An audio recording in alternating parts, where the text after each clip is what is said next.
കതക് തുറന്നിട്ടിട്ട് ഈ കതകല്ല ജനൽ തുറന്നിട്ടിട്ടായിരുന്നു കിടന്നുറങ്ങുന്നത്. എന്നും അങ്ങനെയായിരുന്നു. അപ്പോൾ ഒരു ദിവസം ഏതോ ഒരു ദിവസമായപ്പോൾ അമ്മു കുഞ്ഞല്ലേ, 1 വയസ്സ് കഴിഞ്ഞതേ ഉള്ളൂ അവൾക്ക്.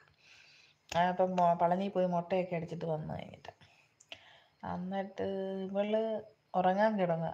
ഈ ഉറങ്ങാനായിട്ട് ഞങ്ങൾ ചോറൊക്കെ കൊണ്ടിട്ട് ആ മുറിക്കകത്തോട്ട് പോയി. അപ്പോൾ ആ ഗ്രൗണ്ടിൻ്റെ അവിടോട്ട് തുറക്കുന്ന അവിടുത്തെ ആ ജനല തുറന്നിട്ടേക്കുന്നത്, ആ ഭാഗത്ത് ആ ഗ്രൗണ്ടിൻ്റേത്.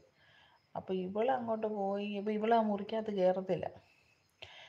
ഇവൾ ആ കട്ടിൽ അങ്ങനെ ഇട്ടേക്കുന്നത്, കട്ടിലിൻ്റെ പുറശത്തായിട്ടാണ് ജനൽ. അപ്പോൾ അവൾ അങ്ങോട്ട് പോകത്തില്ല.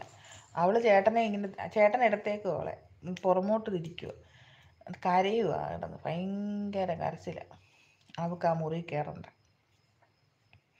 അങ്ങനെ കുറേ നേരം നോക്കി നോട്ടിരുന്നു അവൾ. അപ്പോൾ ഞങ്ങൾക്ക് സംശയമായി എന്തോ ഉണ്ടെന്നുള്ള. ഹാളിൽ കൊണ്ടുവരുന്ന കഴിയുമ്പോൾ അവൾക്കൊരു കുഴപ്പമില്ല. ആ മുറിക്കകത്തോട്ട് കയറണ്ട, അവൾക്ക് മുറി കയറുകയേ വേണ്ട, ഭയങ്കര കരച്ചിൽ. അങ്ങനെ കരഞ്ഞ് പിന്നെ അവസാനം ഞങ്ങൾക്ക് മനസ്സിലായി എന്തോ ഉണ്ടെന്ന്.